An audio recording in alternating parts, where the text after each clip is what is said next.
Bob, George Floyd died a month ago. Why has it taken so long for the union to come together and speak? Well, our members have been under fire, literally. The city's been in chaos, and we wanted time to let officers, restore order, do their jobs out there, try and instill safety in the community. And this wasn't a big rush for us. We had higher priorities for our members to deal with. You've seen the video. You've all seen the videos of what happened that night, correct? Yes. Right. What was your reaction when you saw the video? What video have you seen? Same video others have seen, and it's terrifying. It's horrible. It's a tragic event. It should have never happened. You're not going to find one Minneapolis cop that condones that. Certainly not us. What do you mean by that? It should have never happened. It's unacceptable in our profession, and very regrettable, tragic situation that should have never happened. Are you saying that Officer Derek Chauvin handled this wrong? Absolutely. What did he do in your mind that's wrong? Well, I think the video that we've all seen speaks for itself. You've got a duty to render aid. We didn't see that. You've got people saying, "Hey, check them." You've got other officers saying, "Turn on the side." Were the other officers derelict in their duties? We got to wait for some due process and see the rest of this as it plays out. There's much more. We've only seen what's been shown on television. I think some people will be surprised that earlier you didn't take the opportunity to condemn the actions of Officer Chauvin. President Trump came out pretty early and said it doesn't get any more obvious, it doesn't get any more worse than that. Why the delay? We put a very preliminary statement out, and we were waiting for more. The process was not followed as in past incidents with our police administration. They shut us off. I guess I want to give you the opportunity to be very clear, because I think the chief last night in a statement made the case that this was in fact murder, that Officer Chauvin intentionally killed George Floyd and the other officers didn't intervene. Do you agree with that? From what we've seen there, it's very tough to refute that, but that's for the criminal justice system to decide. Should these 4 men be police officers right now? Certainly not right now. We've got to let the process unfold, and that's not for us to decide. That's our criminal justice system. On 60 Minutes Sunday, the chief blamed the union, the contract, you, for being an impotent to reform, saying you'll be on the right side of the history, the wrong side of history, or be left behind. Do you feel that you're on the wrong side of history, that you are blocking reform in the city of Minneapolis?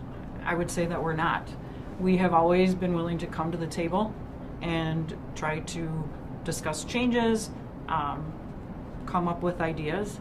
So we've always been willing to do that. So I'm not really sure where he's coming up with these thoughts that we're blocking reform. You really think you've always been willing to reform and to make changes the way that city leaders have wanted to do that?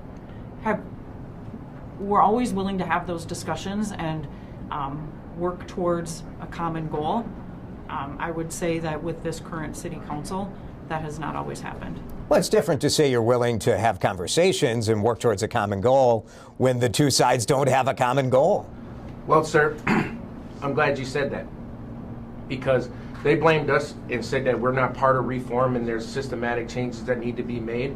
They can do that through our negotiating process, which our city leader and our chief said he's stepping away from talking to us. The only thing that the union does, we wish we had half the power that these people think we have. Okay, we negotiate wages in our contract. We don't train officers, we don't hire officers, we don't discipline. We only protect the rights that are in our collective bargaining agreement. If the city council and the city attorney would like things in our contract, it's certainly negotiable. We've always had a seat at the table. We never rejected reform. All we want to do is be a part of the process. The collective bargaining process, clearly an issue, but also the arbitration issue has been raised by many as saying it is almost impossible to get rid of a bad cop in Minneapolis. Do you agree with that assessment? Not true. And when you dig into the statistics, it doesn't show that either. It's quite the contrary. It doesn't talk about all the cases that we do not file grievances on, that are negotiated settlements, and the arbitration losses. We are no different than any other public employee union in this arena. Although I think people make the case that the arbitrators, like I think a lot of people, perhaps up until recent years, gave police a large benefit of the doubt, that police had systemic advantage in these cases versus someone filing a complaint. That's because they don't know the process. An arbitrator is a third party who's not on the side of the city, who's not on the side of the union. They look at the facts in its entirety, and they make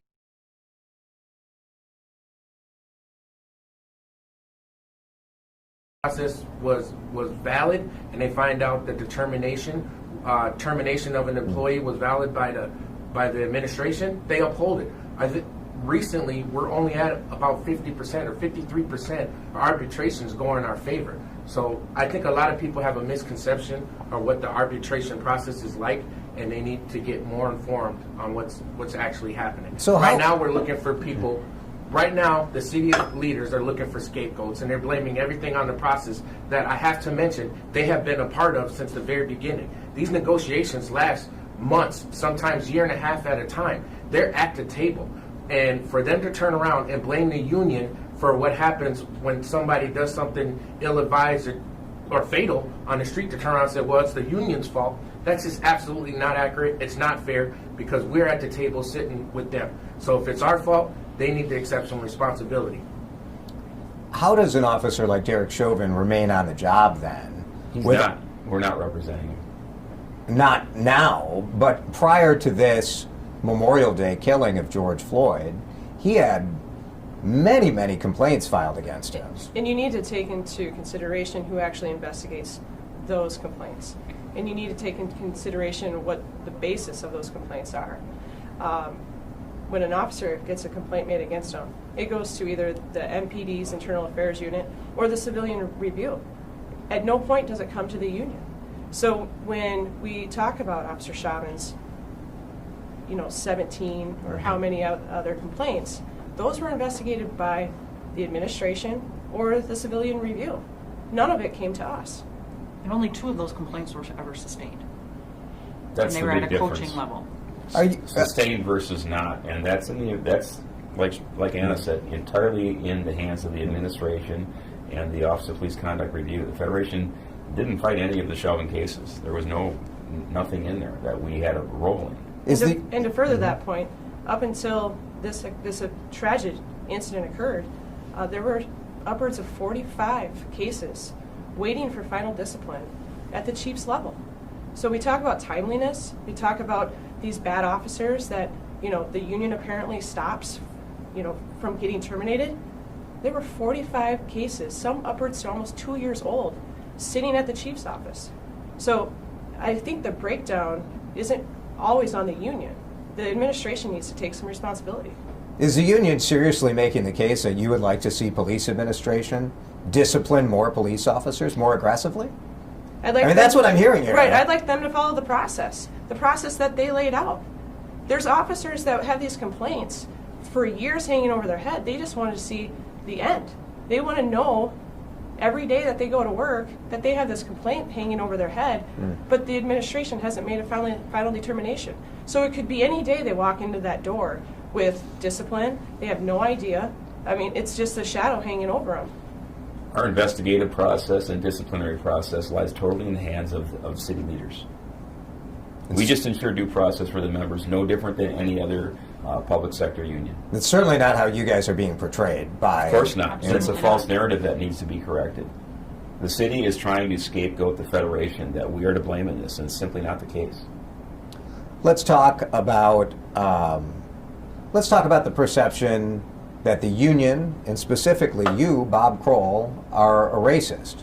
Not true. There are signs around town that call you KKK Kroll. Are you a racist? Not at all. Not true. Again, false narrative. When you run out of arguments to be made, name call. And it's not factual. There's no basis. And I would like to see someone bring forth some proof, because this is absolutely unfounded.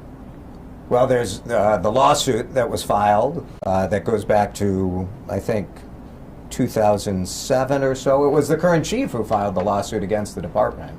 Not against me. I was not a defendant. I was not named. I was not deposed. So there were a couple allegations in the suit, though, that have been that reference you, right? One allegation that you referred to then, Representative Keith Ellison, who was black and Muslim, as a terrorist. Is that true? Did you refer to him as a terrorist? No, it's not. And thank you for asking, Jason. That is Internal Affairs case number 07-06. And I wish that someone in the media would research that from beginning to end and show that I was cleared in that. I did not receive any discipline. All of the officers interviewed corroborated. And please research it and end the false narrative. You never called him a terrorist? I certainly did not. That is a completed investigation, and it's available for viewing, and I wish people would review that rather than keep asking me this question. There was also an allegation that you wore this motorcycle jacket with the white power patch. Again, false. Never had No. that jacket? No.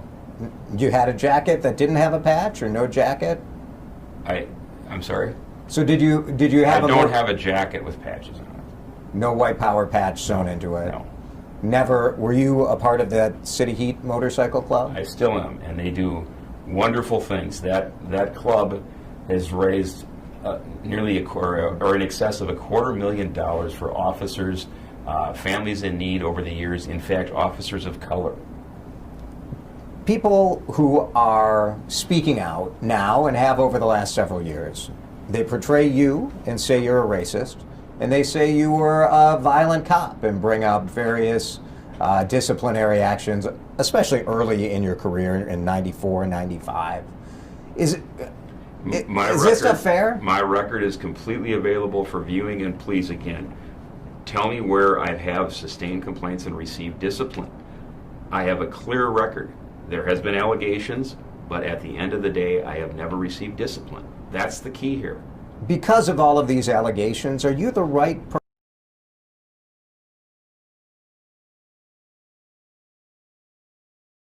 For 24 of my 31 years here, the last 5 as president, most of that time I've ran unopposed. I've actually polled my membership through this in recent weeks, talked with my board, and said, is it time that I move on? And that's the exact contrary that feedback that I've gotten. You don't feel it's time that you move on? I've asked my members, and they say, this is the worst time for you to leave. They want leadership. They want some leadership right now, and they don't feel like they're getting it from the front office. And right now, the Federation and Bob are their consistent leadership, and they feel like that those are the only people that are standing up for them and in this time. There are other officers who did send a letter out who said we're angry about what Officer Chauvin did, and what you're hearing from the union isn't the same as us. Well, at the time, you weren't hearing anything from the union, Yeah. because we were trying to navigate these completely uncharted waters. The city was burning. The lack of leadership was evident. We were trying to play the situation so it wouldn't adversely affect the officers that were still out there day in and day out trying to keep a little bit of law and order. So the reason that the union didn't come out, like Bob said earlier, was because we needed to really navigate the waters so it didn't make it worse for them. What was that a mistake? Wouldn't it have calmed things in the city if the union would have come forward and said, this can't stand, we do not support what we see Officer Chauvin doing on this video? I will say we still stand by our decision to not communicate. Let me be clear. It's been a month, though. Let me be clear, sir. It was a board decision to not come out, not just President Kroll. We thought by coming out initially with the angst and hatred that was clearly evident towards our union in our city, that it was only going to fuel the fire for our city to burn, which it did anyway. I can tell you, I want to jump back to your question, saying that people are saying our board is racist. I'm an African American, sir, sitting on our board, on our union, the first ever elected in our city in 152 years.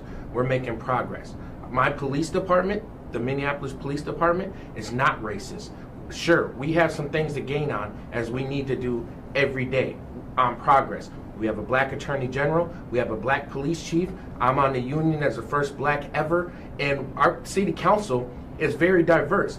It's easy to throw out systematic racism. It's easy to throw out that our union is racist because they're looking for somebody to blame. We represent 900 cops, various races, white, black, Asian, Hispanic.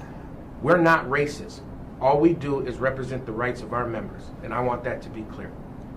I think a lot of black Minneapolis residents, white Minneapolis residents, would say this is absolute nonsense. You guys are out of touch with the reality that they're living on the streets of Minneapolis, where they feel targeted by police, not just in the fatal incidents, but in the daily interactions with police. And they say it's racism. That's not what we're hearing from community. That's not what we're hearing from the residents who unfortunately right now are in extreme danger, in extreme fear. You're not hearing from residents? The residents that are out there that are communicating with our members tell us 20 to 1 they appreciate what they're doing to try and keep them safe in these times. 20 to 1 in favor of the police. All right, let me ask you about the letter that you sent to police officers that became public. In the letter, during the unrest, you referred to a terrorist movement happening in the city. Do you believe Black Lives Matter is a terrorist movement? No, Black Lives do matter, and you got to separate peaceful protests, which we protect the people at peaceful protests. Now, even the governor agrees that there was domestic terrorist activity occurring throughout not just our city, but other cities. And when you look at the damage done, $500 million done, 1,500 businesses destroyed, devastation. Rich and I work the South Side. It hurts to drive through and look at what Lake Street looks like now. That could have been contained, and our city leaders failed us. They failed the cities. They failed the citizens of Minneapolis by making inflammatory remarks and letting it go, letting the 3rd Precinct go. That was a failed leadership. That's not on the Federation. What would you guys have done if you were in charge when it came to the 3rd Precinct? It starts with having additional officers, which our chief had asked our mayor for, 400 officers, and was completely shut down. Our federation has been asking for more officers. How many times did you see the mayor say we didn't have the numbers, we didn't have the numbers? We needed more mutual aid. We needed the National Guard deployed faster. They could have preserved a lot of that damage. This was failed leadership in the city. By the chief or by the mayor? We believe the chief's hands were tied from above him, that the calls were being made by politicians and not run by the chief, and certainly not run by officers on the street, street leadership. Former Mayor R.T. Ryback has called you a cancer on this police department. What do you say to that? I've been on this federation board most of the time as vice president when he was the mayor. He negotiated all these contracts with us. If there was change, he had the opportunity to change it during that time. We don't just force a contract down the throats of the city. The city's at the table. We've negotiated contracts. If the mayor wanted these changes, he was in no one was in a better position than him to make those changes. And again, I don't run this board. We have collective decisions. You're seeing 4 of the 10 of this board right here. 4 of the 10, and we act collectively. I don't operate in a vacuum. Everything that comes out of my mouth has the support of my board.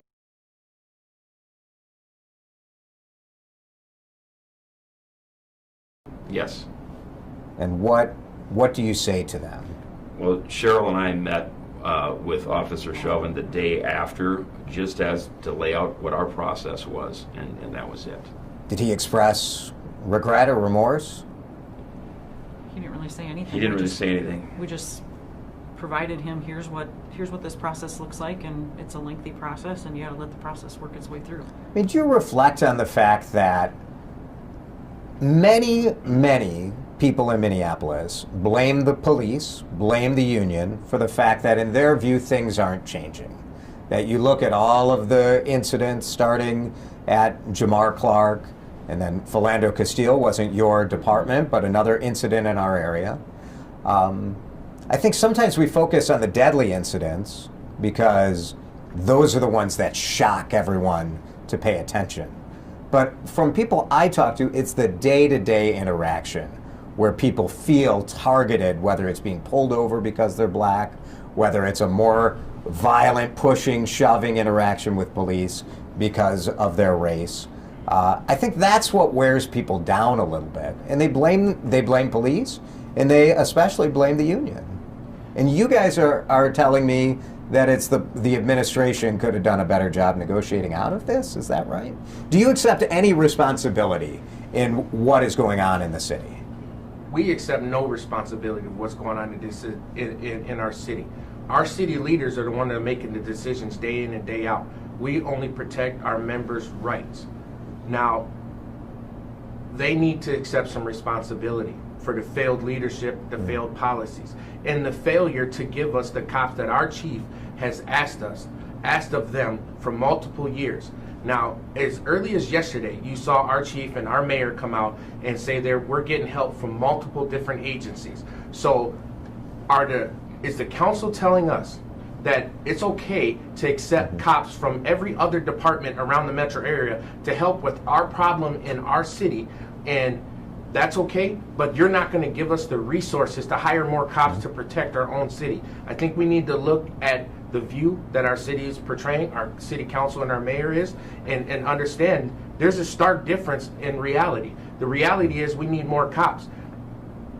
Over half of this council ran on police reform. They've openly spoke against our police department. They want to disband us. Look around. Look at the shootings. Look at the violent crime and how aggressively it spiked. That's not the union's fault. That's failed leadership's fault. And we're not accepting any responsibility for their failure to act and protect the citizens of Minneapolis. Not only the citizens, the visitors, the business owners, it's their fault why the city burned. It is not our fault.